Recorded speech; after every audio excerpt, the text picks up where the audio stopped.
Oke, selamat datang. Hari ini kita bakal bedah sesuatu yang dalam banget, sebuah teks spiritual yang ngomongin hakikat realitas, diri kita, dan Tuhan.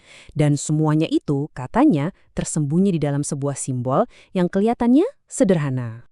Kita mulai dari sini, dari satu huruf aja. H, dari abjad Arab.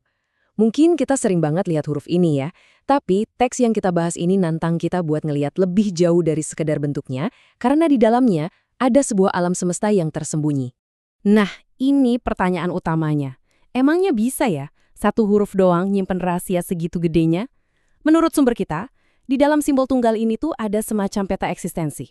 Kunci buat memahami alam semesta dan, ya, posisi kita di dalamnya.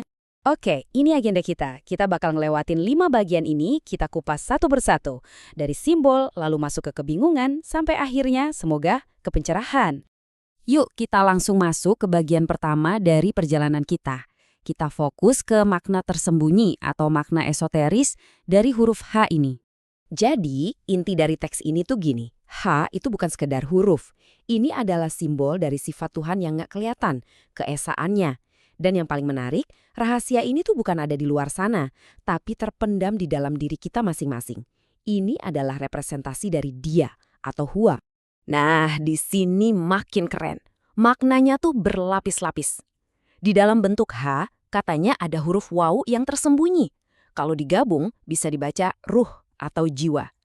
Huruf ini juga jadi simbol as-sakinah, ketenangan hidup, bukan diam karena mati ya, tapi ketenangan yang hidup.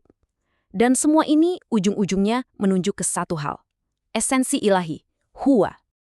Oke, sekarang kita masuk ke tantangan utamanya. Teks ini bilang kalau kita nggak mungkin bisa memahami yang ilahi, cuma pakai logika atau pikiran rasional aja. Teks ini ngasih kita satu pertanyaan teologis yang klasik banget, pertanyaan yang udah bikin para pemikir pusing selama ratusan tahun. Di mana Tuhan sebelum alam semesta ini ada? Dan jawabannya, wah ini dalam banget. Jawabannya itu bukan sebuah tempat, tapi al-lama. Semacam awan misterius, sebuah kebingungan yang suci. Di sini kita lihat ada dua cara mikir yang beda banget kan? Di satu sisi ada pendekatan rasionalis yang maunya semua hal dikotak-kotakin, dikasih label. Tapi pendekatan mistis yang diangkat teks ini justru sebaliknya. Kita diajak buat nyaman dengan kebingungan itu karena itu justru bentuk pengetahuan tertinggi. Mengakui kalau Tuhan itu nggak bisa dibatesin sama logika atau pertanyaan di mana. Teks ini menyebut kondisi kita sebagai manusia itu barzah. Kayak alam perantara. Anggap aja kita ini hidup di garis tipis antara bayangan dan cahaya. Antara yang kita tahu dan yang nggak kita tahu. Nah, posisi inilah yang bikin kita bingung. Tapi menurut teks ini justru disitulah kuncinya. Nah, kita sampai di titik baliknya nih. Di mana teks ini akhirnya ngasih solusi buat paradoks pengetahuan yang tadi kita bahas. Menurut teks ini, kesalahan paling fatal dari pendekatan yang cuma ngandelin akal itu ya ini. Mereka sibuk nyari Tuhan di luar sana, padahal mereka belum kenal sama diri mereka sendiri. Pencariannya salah arah. Dan ini ngebawa kita ke kalimat yang powerful banget ini. Intinya, siapa yang mengenal dirinya, maka dia akan mengenal Tuhannya. Jadi perjalanannya dibalik total, bukan lagi nyari keluar tapi melihat ke dalam diri. Pengetahuan tentang Tuhan ternyata ditemukan lewat pengetahuan tentang diri sendiri.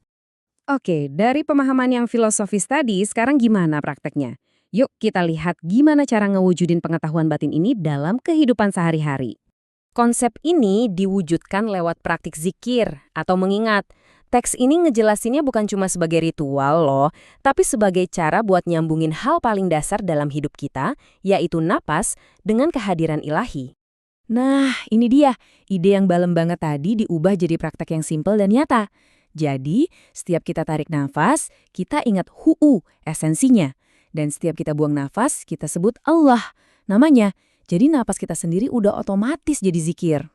Terus tujuan akhirnya apa? Menurut teks ini, tujuannya itu buat menyucikan seluruh hidup kita. Jadi kalau nanti dihadapkan sama pertanyaan pamungkas, hidupmu kamu pakai buat apa? Jawabannya simpel. Setiap tarikan napas saya adalah untuk mengingat Tuhan. Kita sampai di bagian terakhir. Bagian yang merenungkan sifat paling puncak dari yang ilahi, seperti yang digambarkan di sumber kita. Nah, siap-siap ya, ini kesimpulannya lumayan bikin mikir. Realitas ilahi itu, katanya, cair, selalu berubah. Tuhan itu nggak pernah muncul dalam wujud yang sama 2 kali. Dan nggak ada 2 orang yang ngelihat Tuhan dengan cara yang persis sama. Puncaknya, ada gagasan kalau yang melihat, pada dasarnya, adalah hakikat dari yang dilihat.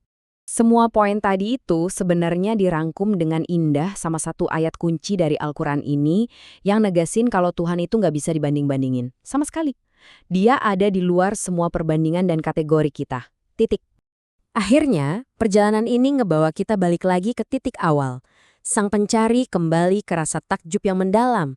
Tapi bedanya, sekarang rasa takjubnya itu diisi dengan pemahaman yang lebih kaya, bukan lagi kebingungan yang kosong. Nah, teks ini kayaknya ninggalin kita sama satu pertanyaan besar ya. Kalau pengetahuan yang sempurna itu emang nggak mungkin kita capai, jangan-jangan tujuan sebenarnya ya perjalanan itu sendiri. Perjalanan untuk terus mencari, terus bernafas, dan terus mengingat dalam sebuah petualangan batin yang nggak ada habisnya. Kira-kira apa makna perjalanan ini buat Anda?